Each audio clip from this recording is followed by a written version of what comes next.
Vous croyez que j'allais rien dire? Ce genre de vidéo est juste dégoûtant. Il y a une vidéo qui circule avec ce texte. Moi et mon ami en arabe qui rejoignons les deux meufs qu'on a DM, mais on a oublié de vérifier leur score Snap.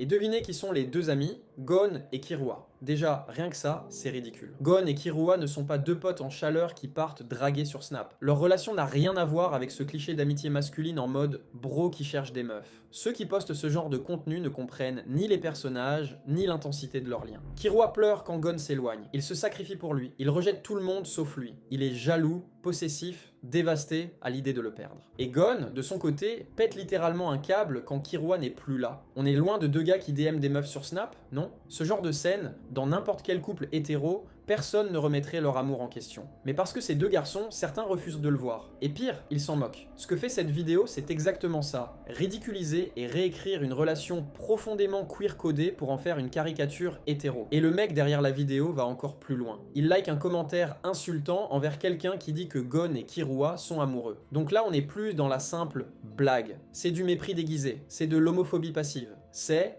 on prend vos personnages gays, on en fait des hétéros de base pour rigoler, et si vous protestez, on vous humilie. C'est ça, la réalité. C'est pas juste une vidéo marrante. C'est une tentative de réassigner de force des personnages queer-codés à l'hétérosexualité, pour que ça passe mieux auprès d'un public qui refuse d'accepter d'autres lectures. Et faut arrêter de faire semblant de pas comprendre. Parce qu'à chaque fois qu'une relation ambiguë entre deux garçons existe, il y en a qui sautent sur l'occasion pour effacer toute lecture romantique et la remplacer par des vannes beaufs. C'est de l'invisibilisation queer. Point barre. Gon et Kirua ne sont pas vos avatars pour faire des vidéos bidons sur Snap, les meufs, ou moi et mon ami. C'est une relation intense, romantique, et vous n'avez pas à la tordre pour qu'elle colle à vos délires hétéros. Et si en plus vous liquez des insultes contre ceux qui défendent cette lecture, assumez que vous êtes en train de valider l'homophobie, même de manière passive. Donc non, c'est pas une blague, c'est un effacement. Et ça mérite d'être dénoncé. Tu veux te représenter, toi et ton pote? Fais-le. Mais n'utilise pas Gon et Kirua pour ça. Parce que Gon et Kirua, c'est pas toi et ton pote, c'est pas deux mecs en chaleur qui cherchent des meufs sur Snap. C'est pas un duo de bros de TikTok. C'est une relation complexe, tendre, exclusive, que des milliers de fans LGBTQ+,